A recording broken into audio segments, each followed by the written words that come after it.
an actual Thai part of Bangkok. I never saw.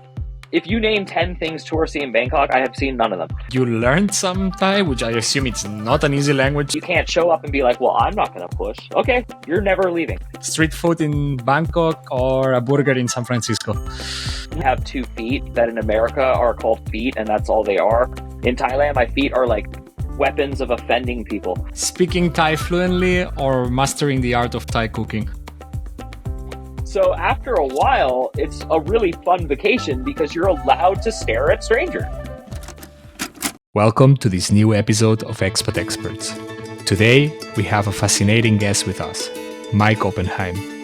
Mike is a writer, musician, and a podcast host who has spent years navigating life between the US and Thailand. Unlike most experts who either retire in Thailand or pass through as tourists, Mike had a deeply personal connection to the country, having been married to a Thai American and spending significant time in both Hua Hin and Bangkok. Today, we will dive into his unique experience, cultural surprises, and life lessons he took from Thailand. So sit back, relax, and let's explore this expat experience together. So welcome to a new episode of Expat Experts.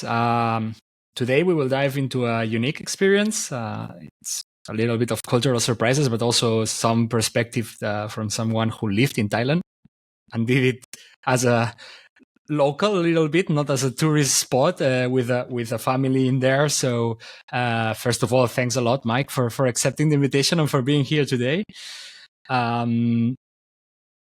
I don't know. Without further ado, I would just like go directly into ask you how did you arrive to Thailand? What was motivation behind it? What is your story? Like, where do you come from, and how did you arrive to live in Thailand? You're back in the US though now. I think I am now. Okay.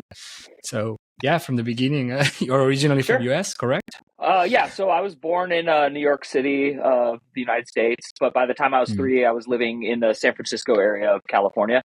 My parents are extensive travelers from before I was born, so they definitely gave me the travel bug as a kid.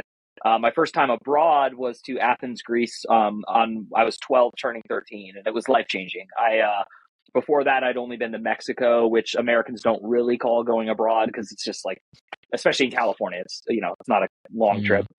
So I'd been to Mexico like 10 times. I spoke some Spanish because of my mom is Cuban. So I had like familiarity with like differences, but the trip to Greece blew my mind. It was just incredible. We went to Istanbul after, and then we came home. So I got to see just the city of Istanbul, but that representation of Turkish culture. But in Greece, we traveled with a local celebrity. She was like a talk show host. It was popular in Greece at the time in the 90s. And she took us to Corfu, but then she took us to a public island that is only for like real Greek people. It's not like a place Americans even know about. And don't get me wrong, maybe now it's super popular. I don't know anything. This is 1992. But in 1992, I got to live. You remember the name of the island? I have asked so many times and I could find it, but I don't remember. I know it's near enough to Corfu that it's like within an hour's ferry ride from Corfu. I can tell you that much. So. I would love to find it out though, because we have email and stuff. I will find out and let you know for sure. I don't think I can find out in the time we're doing this podcast, but I actually didn't even think I was going to talk about this. But it is important to understand why I went to Thailand, which is to say, while I liked Istanbul and I liked Athens and Corfu, the trip to the island is what sold me on traveling. It was incredible to be in a real microculture, and most Greek people speak enough English that as a 12, 13-year-old, it was very easy. I would go in and order these like little 10-minute eggs. I'd sit with all these old Greek men in the morning and they'd have coffee. And I would just sit there like wide-eyed, indulging in the experience of everyone knows I'm a foreigner, but they don't care because there's not a lot of other foreigners. So that's a precursor to when I got older, I started traveling all over, especially Europe. And my strongest desire was to see all of South America, but for financial reasons, and especially politically, when I was coming of age, it wasn't like the safest place to go at my age and to do like what I want to do, which was a car trip because of banditos. So it wasn't that you can't go like fly to Buenos Aires, fly to these places, but I wanted to do like a drive through Central America into South America. And I said I wasn't really interested in Asia, only to point out how weird it is that I ended up living in Thailand, a famous Asian city. So what happened was I was in graduate school in a language program, and I was an ESL teacher. I taught adults English as a second language in America. So I taught over 100 language groups, people from over 100 countries, and I did it 5 days a week for 9 years with about 6 days off a year. It was an incredible experience. I've met and interacted. At one point in my life, I was spending more time with people who don't speak English in America than people who speak English in America. It was a very weird experience. And all throughout that, I was courting and falling in love with a US citizen who was raised in Thailand by her Thai parents. She looks Thai, she is Thai, but she was born in America and she had full citizenship, and she was also a teacher. So we were getting along and working together, and we ended up falling in love and getting married. And that's why I lived in Thailand. She wanted to live in Thailand. I wanted to live in America. She also wanted to live in America. I didn't mind living in Thailand, but I didn't want to only live there. So we started doing these experimental trips. We do like a month at a time, then 3 months, then 6 months. And when I would travel with her and live there, we were in Bangkok for most of it, but in like an actual Thai part of Bangkok. I never saw, if you name 10 things touristy in Bangkok, I have seen none of them.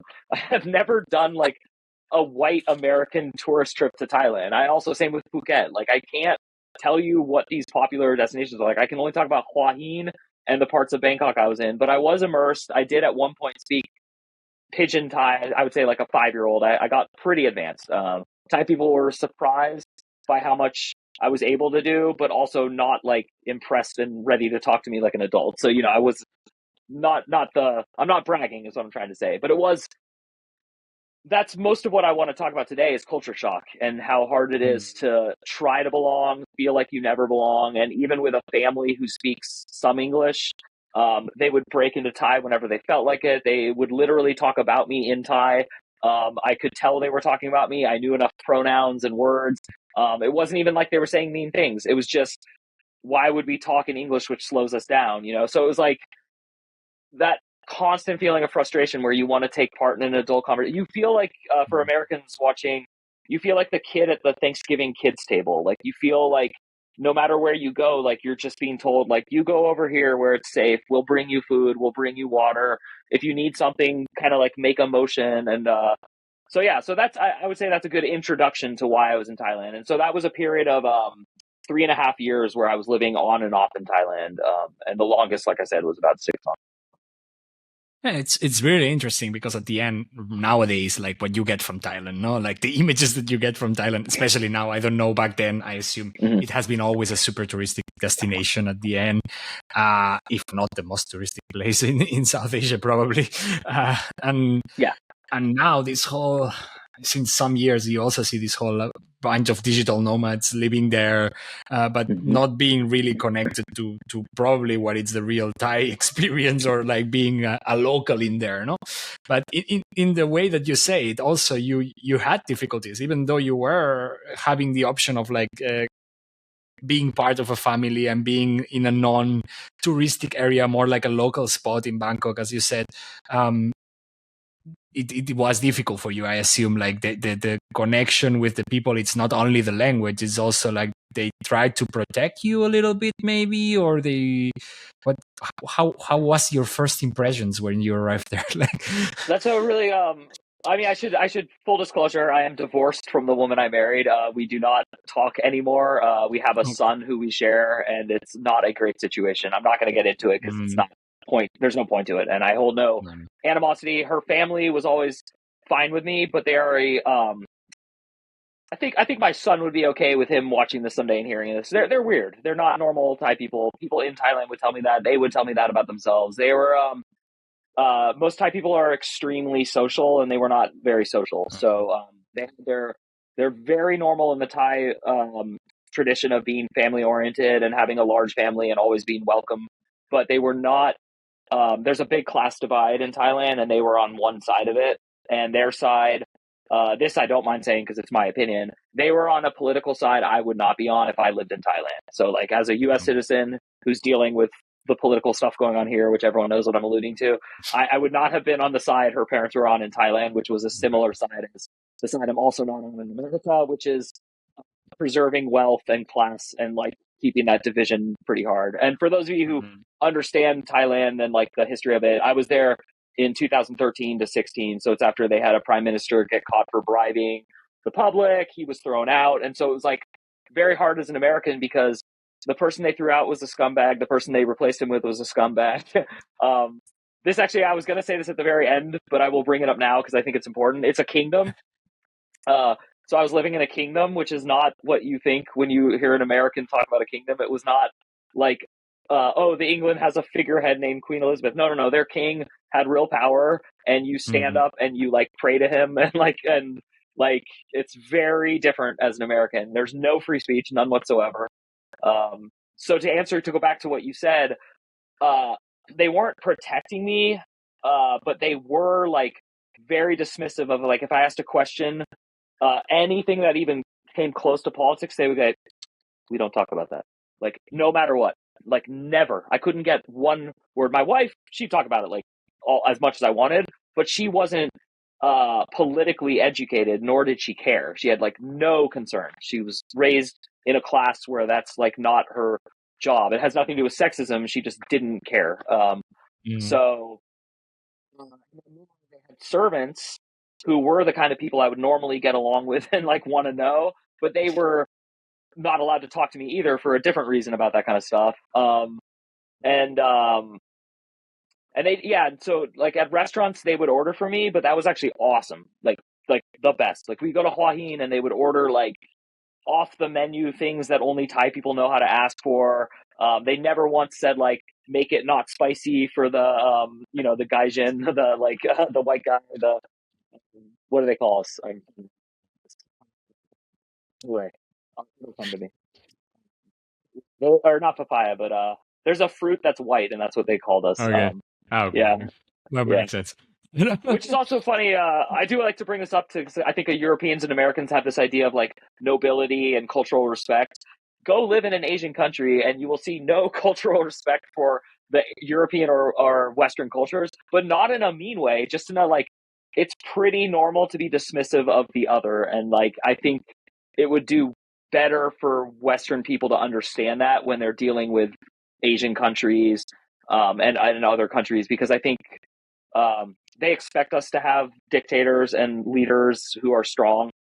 That's like a part of most Asian cultures. So it's not that they like it, but they expect it. And so like when you come in and you're like, everyone share your feelings, let's like talk, that doesn't like work. So as far as protecting me and how that went, it was more like just you do what you want, but don't break any rules that would embarrass us. Like that's the best way I could say it. Okay. So there is a lot of a strong sense of like rules and ways of doing that are not only laws, but they are also cultural related to how Thai people does things. Yeah, I even had a note to talk to you about feet, just how hard that was. Just dealing with like, I have 2 feet that in America are called feet, and that's all they are. In Thailand, my feet are like weapons of offending people. They're like these instruments that you need to be conscientious of at all times, and like where you place them, what direction they face.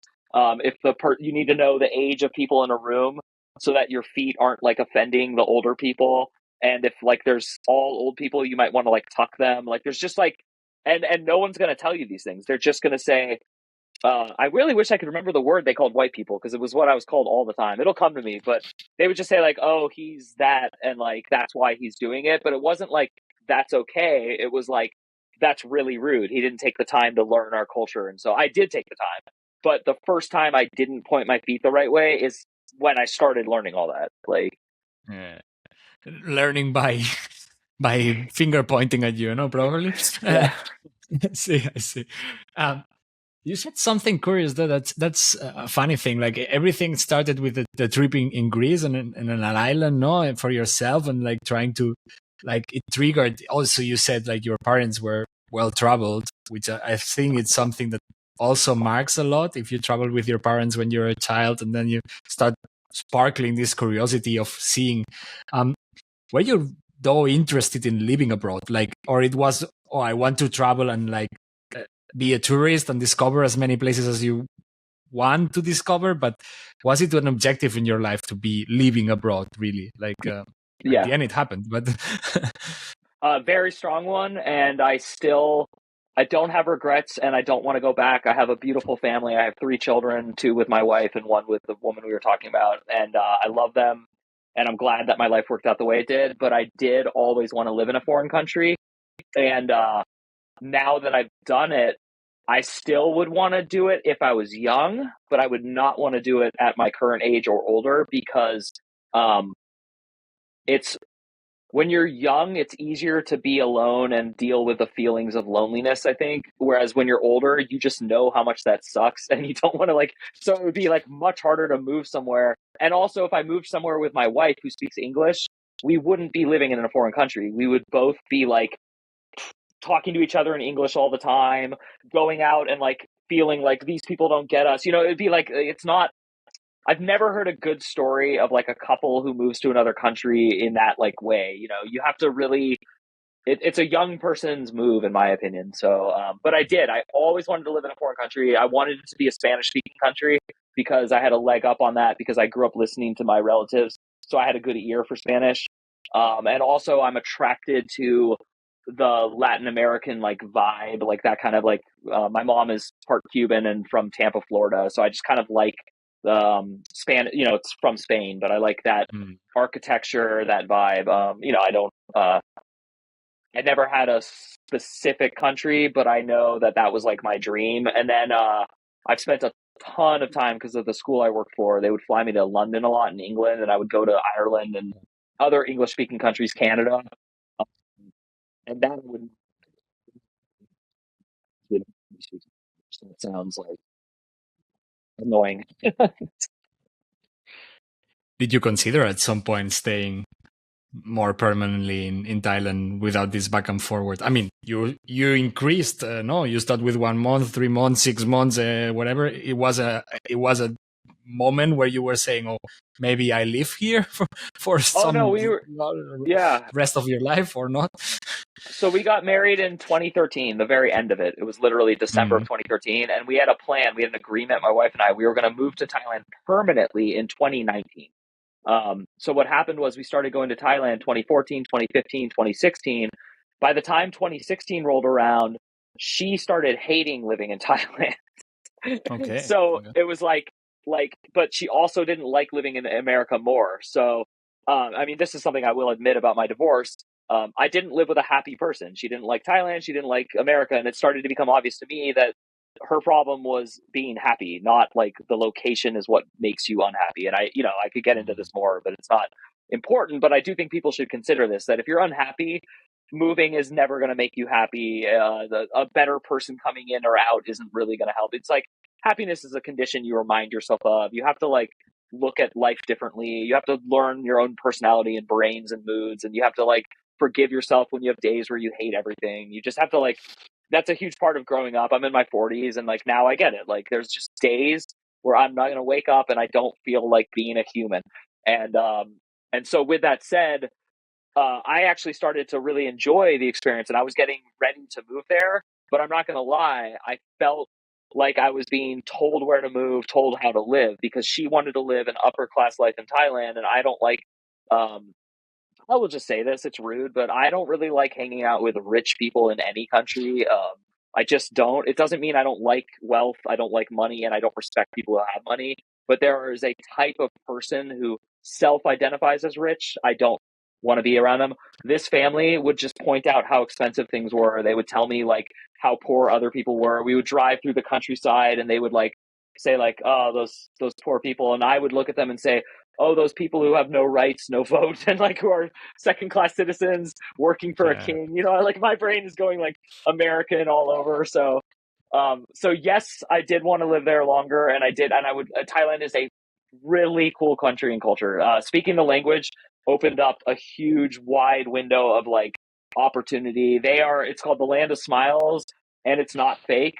And if you're an American and you love smiling, which is what we're famous for, British people don't smile, Canadians don't smile as much as we do, Australians come close, but it's we are famous.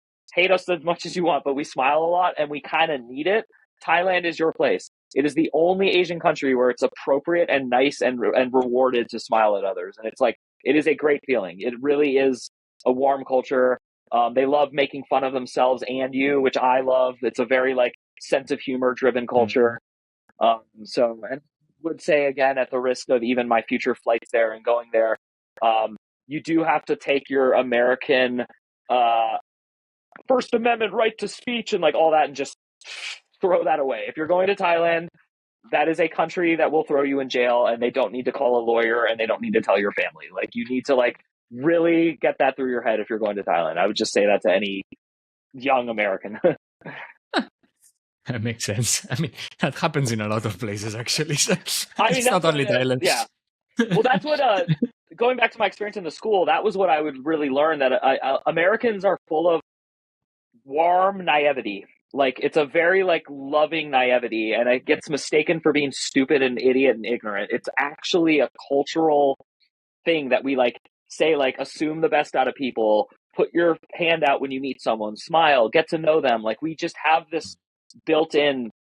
And yeah, and so Americans would push back a lot from me and say, like, that's not true, Koreans wouldn't say that about, and I'm like, no, you don't get it. Like, all these countries don't like immigration, all of them. They don't want you there. They have very strict laws. Thailand doesn't even allow it. They have an O visa for adults over 55, but I had no opportunity for citizenship, never, not once. No, I am not welcome. I am not allowed to join their culture ever. And I'm not saying this in an anti-immigration sense. I'm just saying Americans have a really weird idea of like Statue of Liberty, open your arms. Like, it is, yeah, as you know, and as you just said. So, you maybe moving a little bit to the language barrier part, because you said that you learned some Thai, which I assume it's not an easy language to learn at all. Yeah. How was that experience? How much time did it take? How did you do it? Is it easy to use it at all? I don't know the language at all, actually. So, how was the experience for you with the language? Yeah, so I speak French and I speak Spanish at a level of like cultural fluency is what I call it. Able to get a by. I could move to France tomorrow and no one would want to have like a deep conversation with me, but I would have no problem getting groceries. You know, I could talk to a police officer if I did something wrong. Same with Spanish, but a little lower. Thai, as someone who studied language and taught language, so Thai is a tonal language, much like Chinese and Vietnamese. Unlike Chinese, which has 4 tones, and unlike Vietnamese, which has 6, Thai has 5. So the hardest part for me, and what will always be the hardest, is hearing and saying tones correctly, because the difference between like white and the difference between mountain is a tone. It's not like the word. So in Spanish, you can just memorize like como, it means how. And if you say como, there's only one O sound, O. That's Spanish. Spanish has 5 vowel sounds. So when you study languages, you look at phonemes, sounds. So English has 41 phonemes. We use 40 because we don't make the hum sound anymore, but we had 41 for most years. I forget how many Italian has, and but every language has a set number of phonemes. Thai has 72 phonemes and multiple characters that make the same sound, but depending on the king's rules for writing. So the writing system is almost impossible to like master quickly. Reading is really hard. They don't separate words with spaces. And then you ask questions by putting a question marker tone at the end. So you don't know if it's a question until you hear the very last word. But if you study language, you know humans don't hear words in orders. We hear like a block and then our brain like sorts it out. So that's why it works. So I'm trying to explain to people who do learn languages and don't learn languages at the same time. So if you're learning a language, what's important is that you do not translate. That does not mean you're learning a language. So if you go, I am hungry, and then you go, yo tengo hambre, like that's not actually speaking Spanish. That's translating from your native language into another language and then speaking it. To speak Spanish correctly, you have to think yo tengo hambre. Like you have to think the sentence. So I never got like good at the thinking Thai part, but I got very good at like memorizing words. I would carry these flashcards around and I would study them relentlessly. And at one point I knew 1,000 Thai words like I could really get them out. And if I said them 5 times, the person could figure out the tone.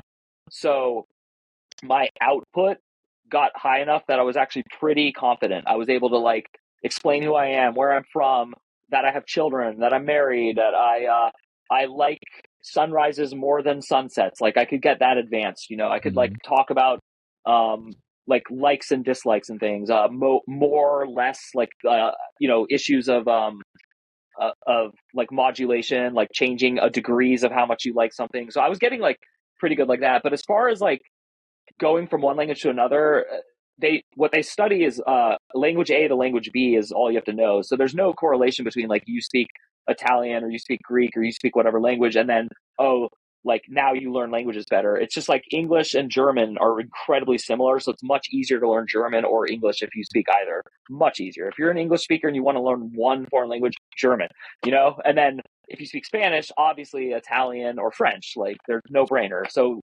knowing Spanish helps me learn French and vice versa. And it confuses me sometimes because they do have like weird not meeting things, but as you know, so Thai is kind of a breath of fresh air because there's no confusion. You're never going to like worry that you said like an English word in Thai or anything like that.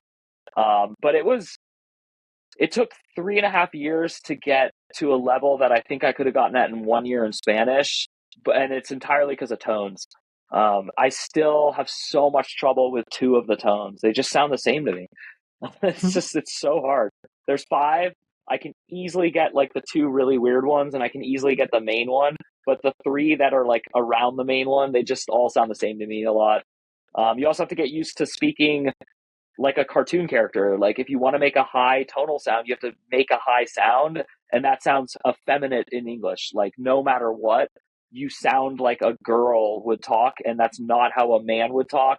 And this is independent of gender and code switching and trans issues. This has nothing to do with that. This has to do with like everyone in America doesn't speak like a little girl would be for a reason because you adopt like your tone, but that's not true in Thailand. To get the high tone, everyone gets the high tone.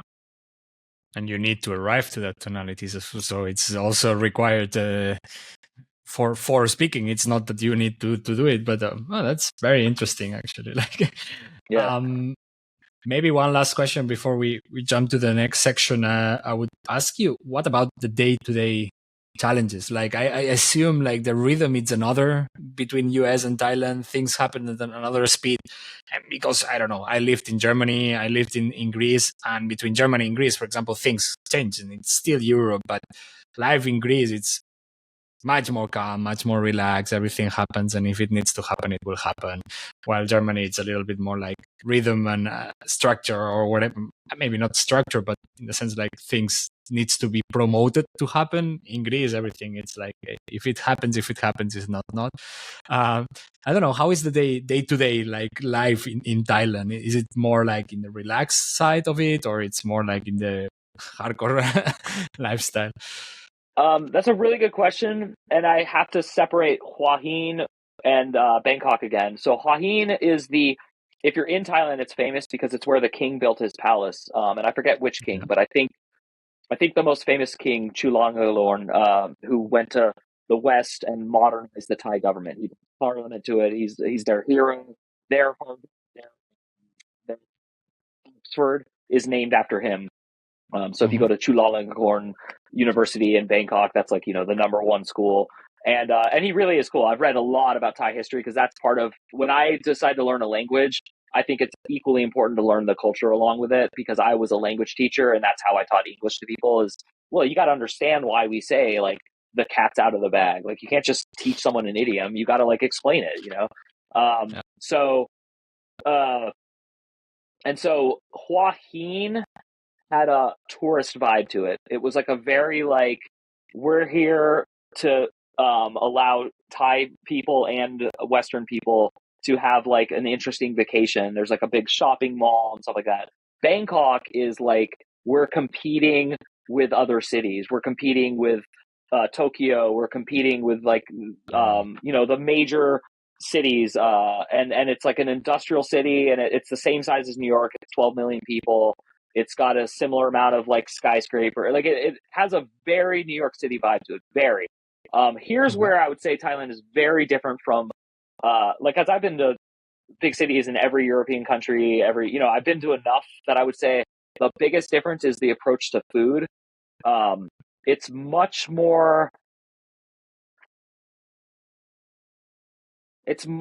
like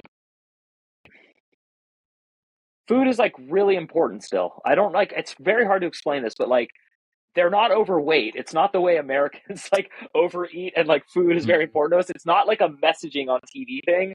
It's like a real, like, the way you show love, the way you receive love is like food. So like sharing food, ordering in any restaurant or environment and food, like you just order tons of food. You grab as much as you want. It's okay to take like every single one out of like the bowl before anyone else has it, because you just order more. Like it's that didn't change in either city. So I would prefer to talk about that, because that's like a answer to like Thailand. Whereas otherwise, much like America has 50 states, with like, even in a state, you could go to like North California and see how different it is from South California.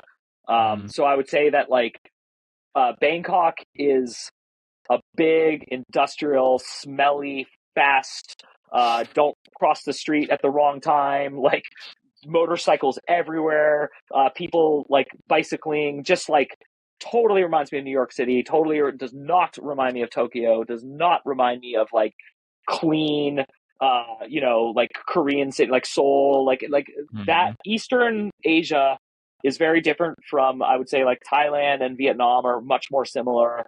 I have not been to China, but I know enough to know that it's, a different kind of place. So I always warn people, like, you already said it. You said South Asia. Like, most people who travel to Asia know to start referring to parts of it. There's no Asian monoculture. So Thai, what separates them, I would say, is a sense of humor, which in turn affects like the way you share food and buy food and talk about food, which in turn affects like even the way you drive and like deal with like car accidents and things like that. But Bangkok had like a pace that was very Western to me, like very like, move, go where you're going, very like economically driven, buy, lots of stores. Yeah. Cool.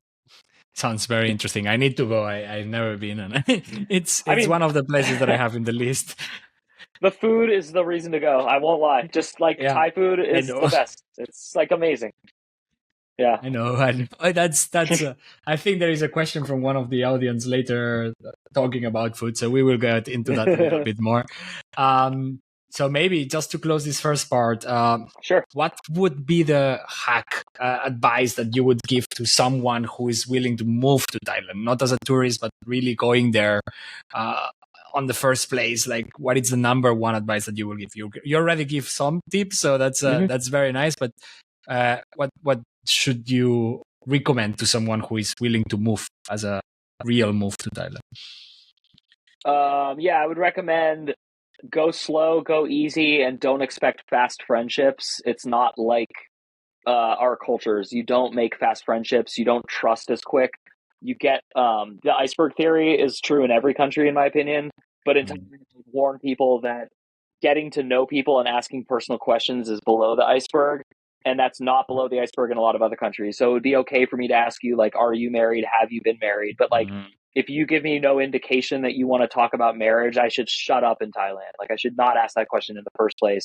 And I can ask you about your favorite foods and very like superficial things, but no one wants to have a serious conversation. It's dangerous to talk about politics. So that would be my first warning, is like, you're not going to go to Thailand and have like you're not going to meet your best friend and then start traveling the country with them. And even with relationships, I would caution you that they're in like open sex culture in a way that we're not, but that's not an open relationship culture. That's not the same thing. So now I had one partner. I met her in America. So I've never dated in Thailand. I'm not speaking from experience, but I know that part of it well enough from just, and while Bangkok is famous for the sex side and the red lights and all that, it's not what I'm talking about. Just to be clear, I'm talking about the actual, like, there are women in Thailand who fully marry a person who has wealth from the outside to escape their classism. They will happily do that. It's not like weird or out of the question, but I would warn you that you're not getting like a real partner in that situation. You're getting someone who wants like access. You might fall in love. It might work out. I know Americans who brought women back from Thailand and it worked out. I also know a lot who it didn't. My case has nothing in common with that. So, but that would be something I would tell people, is just like, don't expect to get close. Like, I could meet you on a train because we're from like Western cultures, and we could actually get close and end up traveling and exchange home listings, and you could come visit me in Phoenix. Like, that's very possible on a trip to Europe. I would not would tell you there's never going to happen in Thailand. Maybe with a guy to a guy, like there's like a weird case where it could, but it's not going to be common. So. Probably someone who has been living abroad also, who is a Thai who lived outside. Yeah, and that's great. Has a different perspective on that. Yeah. I get it.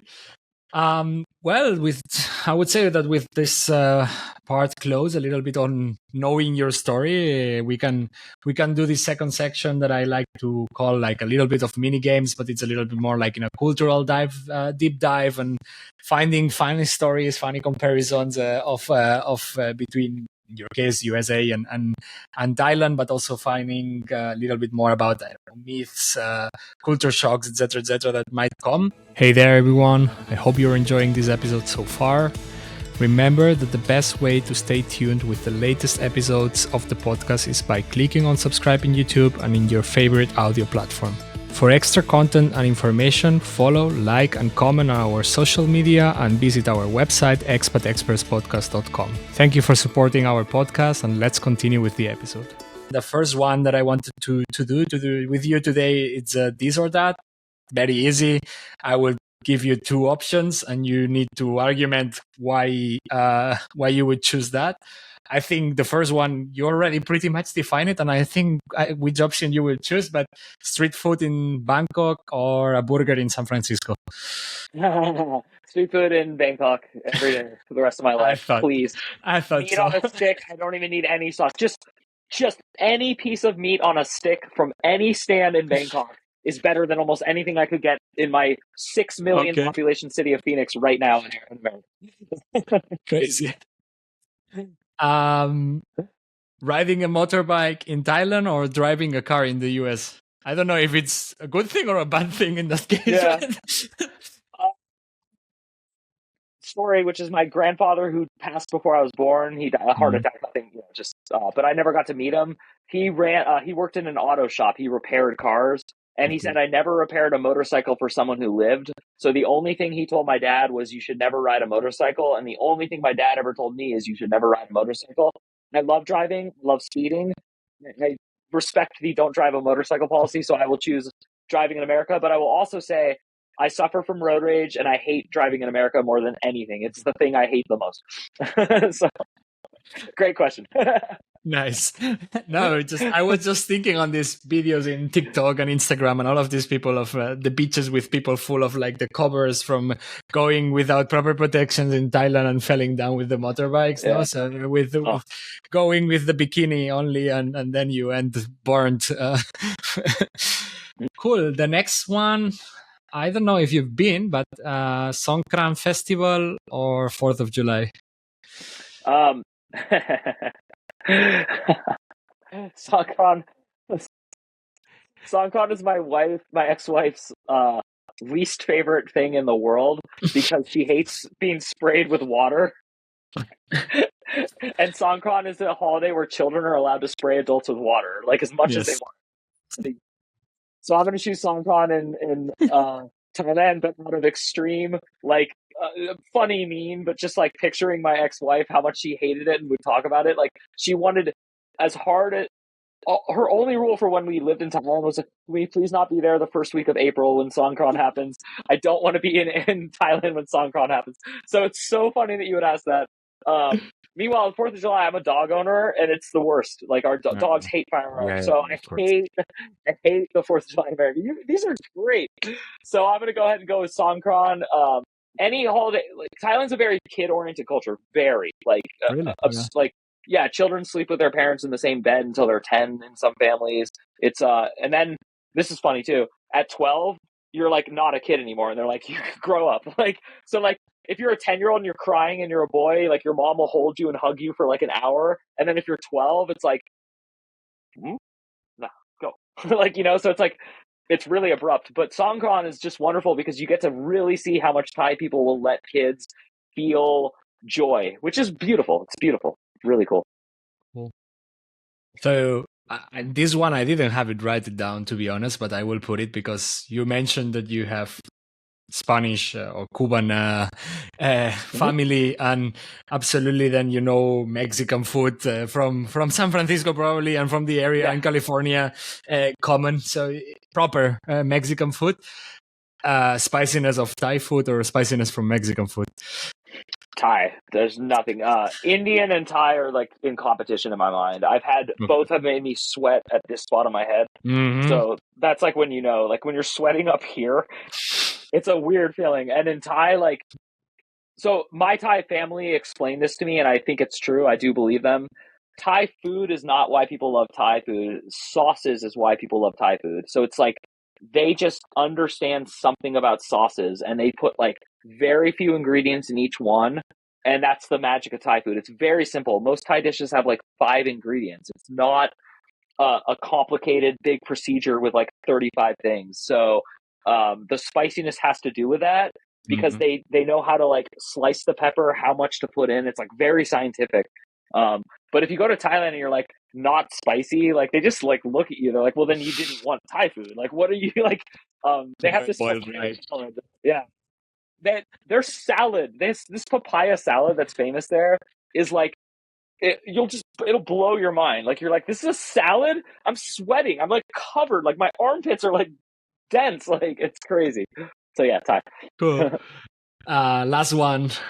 Speaking Thai fluently or mastering the art of Thai cooking?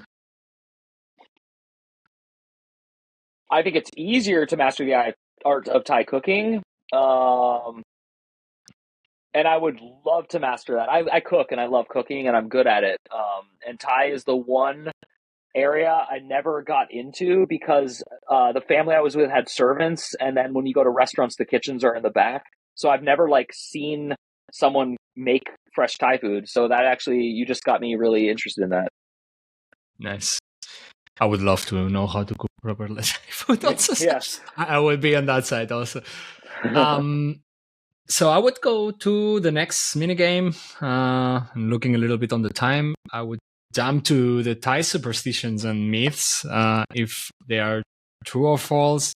I also will combine it a little bit with the previous one, which is if you have any experience or story related to that superstition, if it's a true one, I would love to hear it. But basically, I will throw you a couple of superstitions or myths, and you can tell me if you know for sure that they are true or they are false. There is theoretically a Thai superstition saying that whistling at night invites the ghost into your house. I've never heard it that specific, but I know that much like Koreans have major issues with fans, Thai people have, and again, when I say Koreans, just for people listening, I'm not talking about like every Korean. I'm just saying the cultural history of Korean culture has a thing with fans, and the number 4. Like, these are things you can research. But in Thailand, they like really believe in ghosts and yet never talk about it. But these are true. Like, there's definitely this like thing, and one of the most famous American movies is an adaptation of a Thai like horror movie about ghosts. I think it's called Shutter Island or something. But anyway, yeah, they're really into like ghosts, but they don't. Like I said, yeah, you won't meet people and have them start talking about it. You know. Nice. Pointing at someone with your feet is considered very rude. I think you already talked about this. So. I mean, I talked about this, and this was I did make a list of things that I can bring up if we have time and you want me to. I made a short list. It's from my travel log, like when I used to like write notes. So I went back through all of them in preparation for this, which, thank you, by the way. It was fun. I hadn't done this in years.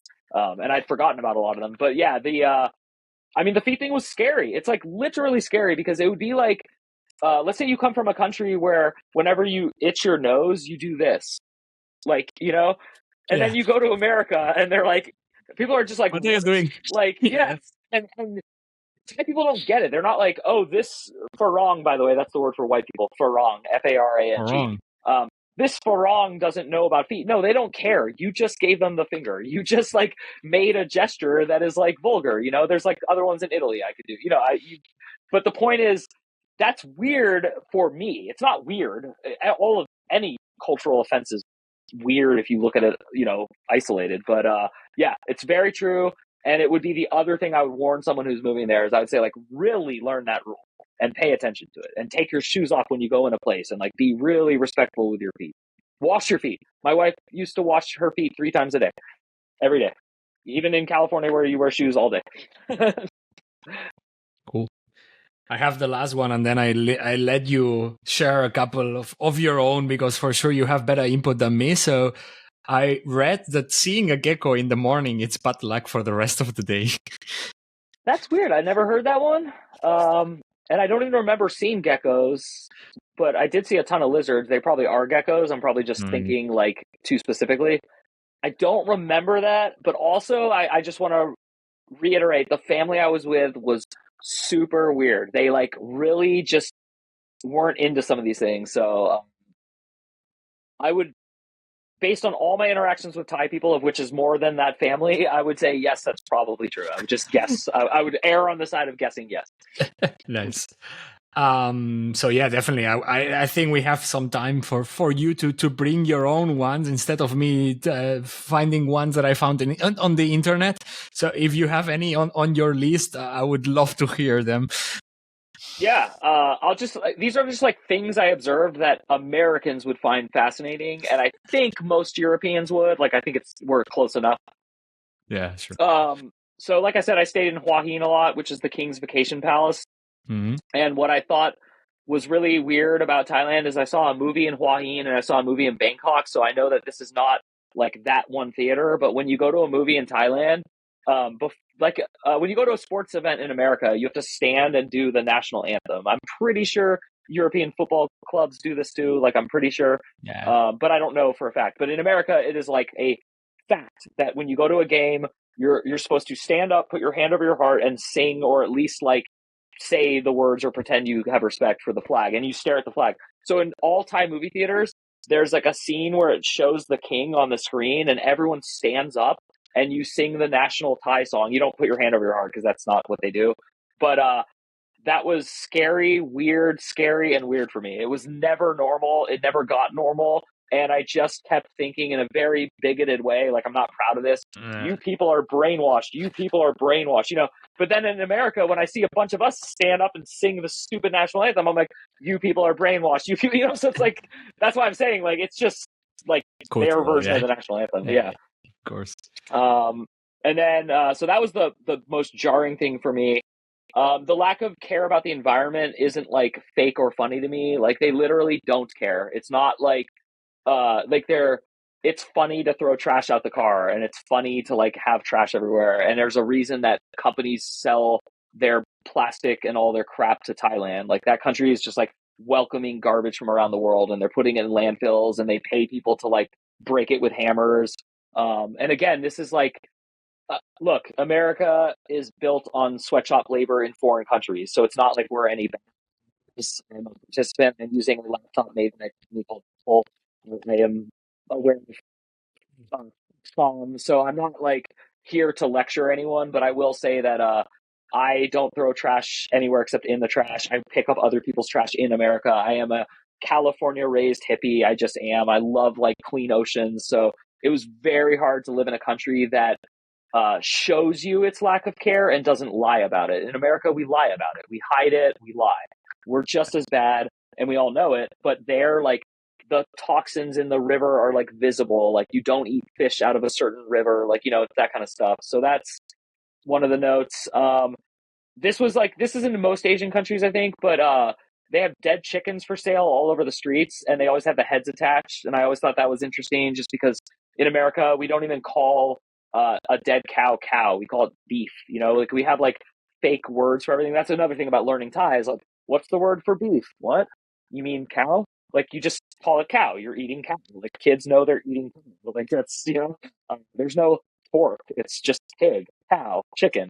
So, so that was a little like interesting. I think this transitions, because in Europe, it depends also where you go. You always see with the head and the pork open. At least in Greece, is absolutely normal. For example, if you go to the market, everything will be hanging around. So it's very. I think the Easter you go, the more that animal culture you have, like, you see it as a normal thing. Like, okay, you need to eat something, so you buy it. Yeah, And that's it. Well, I typically don't eat meat, and for years I've been this way. But I'm not. I don't tell people about it. I don't advertise it, and I don't care. I'll cook meat for my children. It doesn't like I'm not an activist, but I just have personal reasons. But I respect more the culture that shows the dead animal. Like I want to make that clear to people. Like I think it's dishonest and unhelpful to pretend that you're not eating a dead animal. I think you should respect that something died and it's to feed you, and that's the only thing I want to say about it. But so I actually love that they do that in Greece. Going quickly through these, but it's interesting coming. So California was the first state in America to ban cigarette smoking outdoors and Really? indoors. Yeah, and so you can smoke in like certain areas, but it's not allowed near an entrance of a building. You know, there's a lot of rules.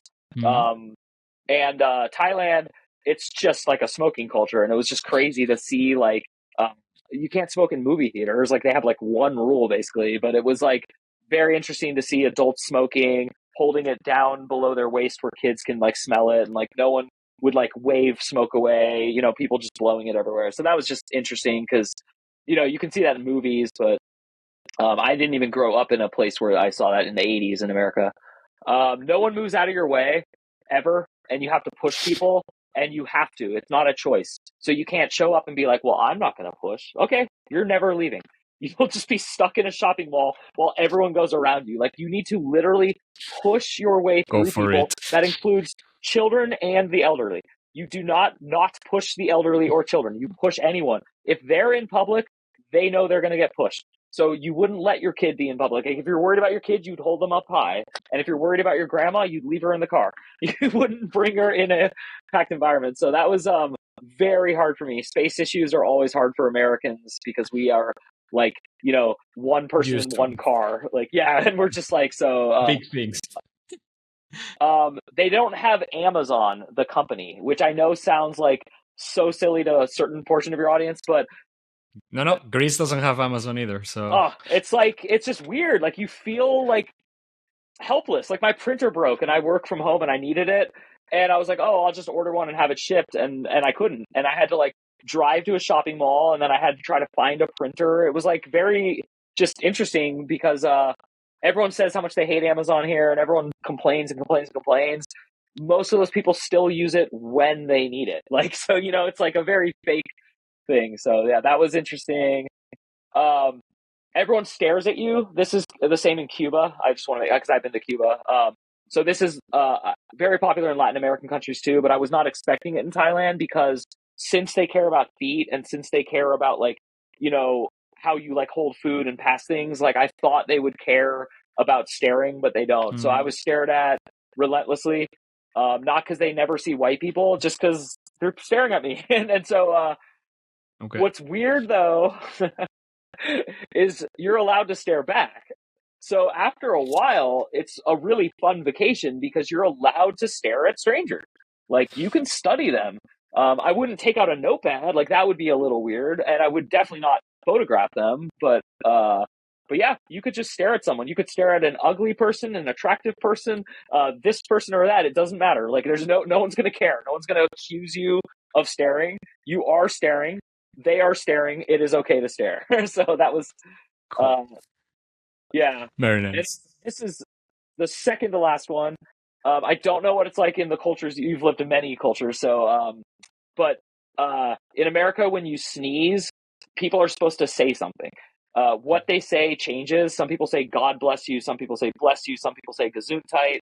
But the point is, it's this weird, stupid thing but you're used to it. And so in Thailand, they don't say anything. And it's very weird to say something because then you're calling attention to the fact that somebody sneezed, which would be rude. Because why would you say that? So I had to like, when someone would sneeze, and then meanwhile, when I would sneeze, I'd look around and be like, what? Come on. Like, you know, nobody's giving you help. Yeah. So yeah, no one's giving me it. You're so funny. It's awesome.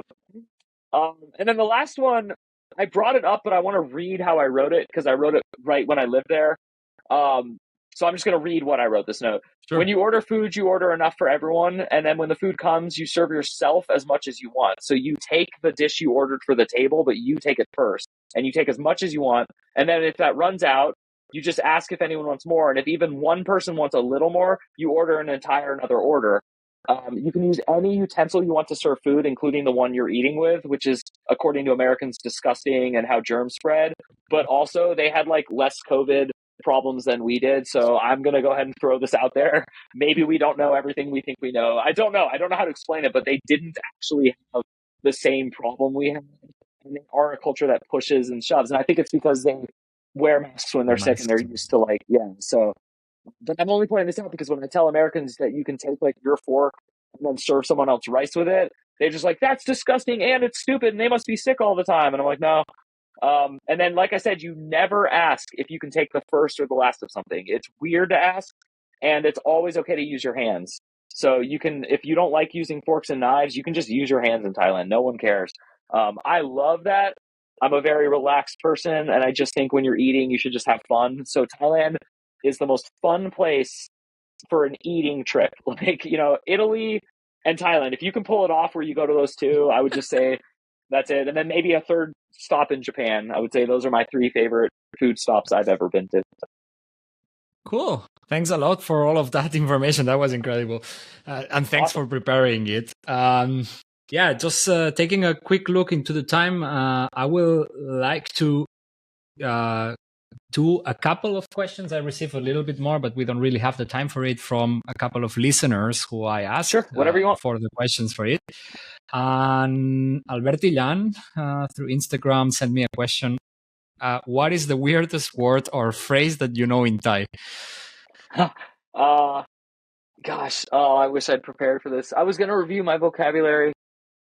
I have to go with, I think, just farong, because it's blatant open racism. I just think I'm going to use that one.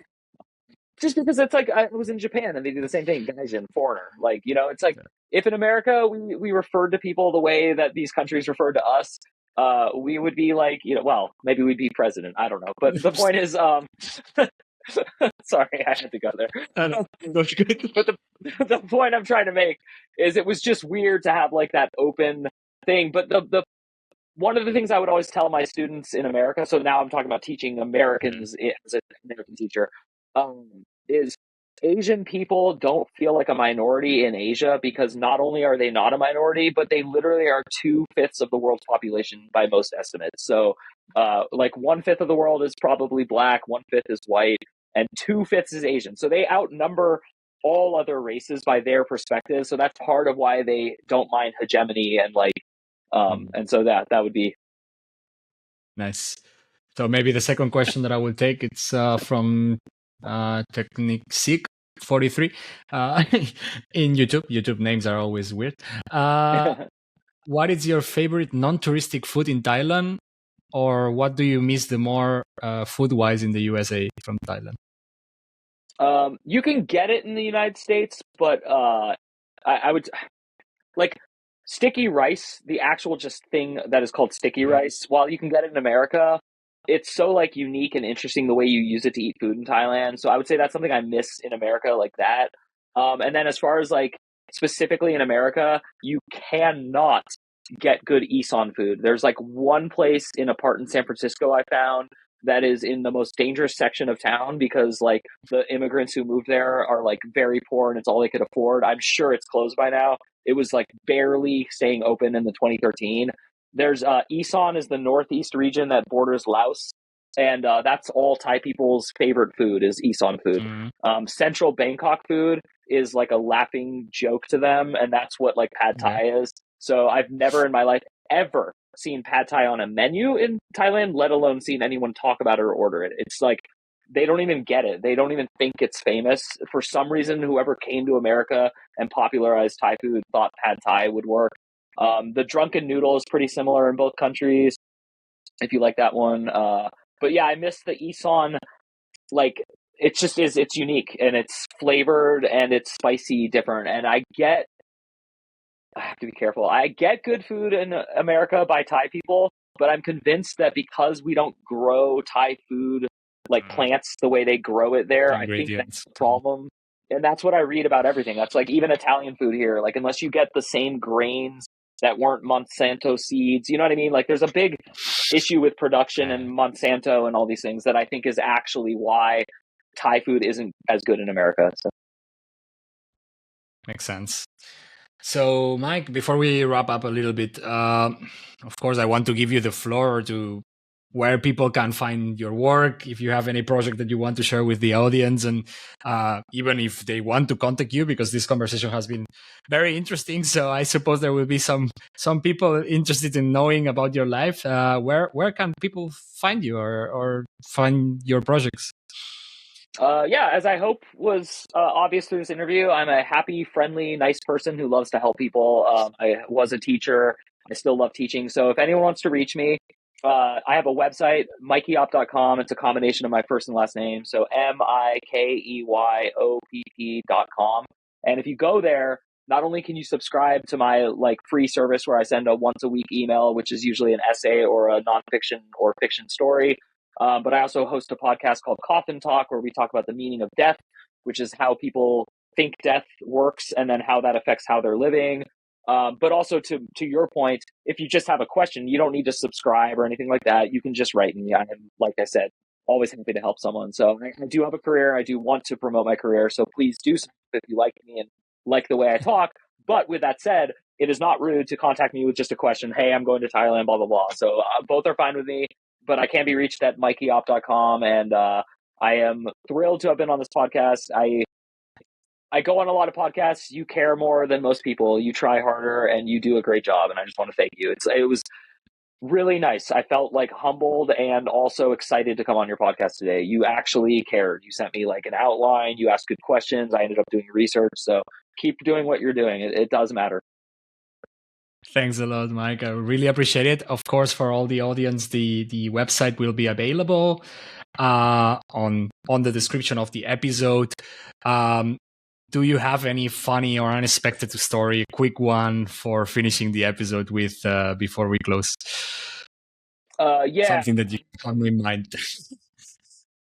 Yeah, I think it would be the time I was learning Thai, and they didn't think I was learning it well, the family I was with, and we were on a long drive, and they started talking about me, and I knew what they were saying, and I knew it wasn't nice.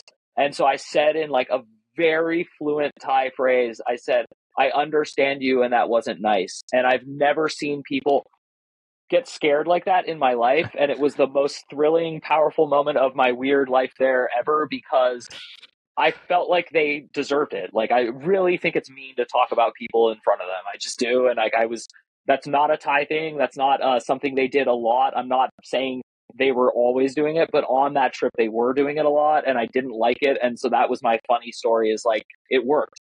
And so my tip to someone would be is memorize how to say that, even if it's not true. Just for a taxi cab or anything else, just memorize how to say, I understood all of that. Don't do the second part, because you have to know if it was nice or not. They might be saying nice things about you, just to warn you. Oh, but if you say that I understood everything and they said nice things, they will laugh, and that's it. The effect will not be bad, so that's okay. Yeah. Well, Mike, that is an incredible, insightful conversation. I love talking with you. I really, really enjoyed this episode. I hope our listeners also did. As always, don't forget to subscribe, share this episode, check Mike's work out. And until then, keep exploring, stay curious, and see you in the next episode.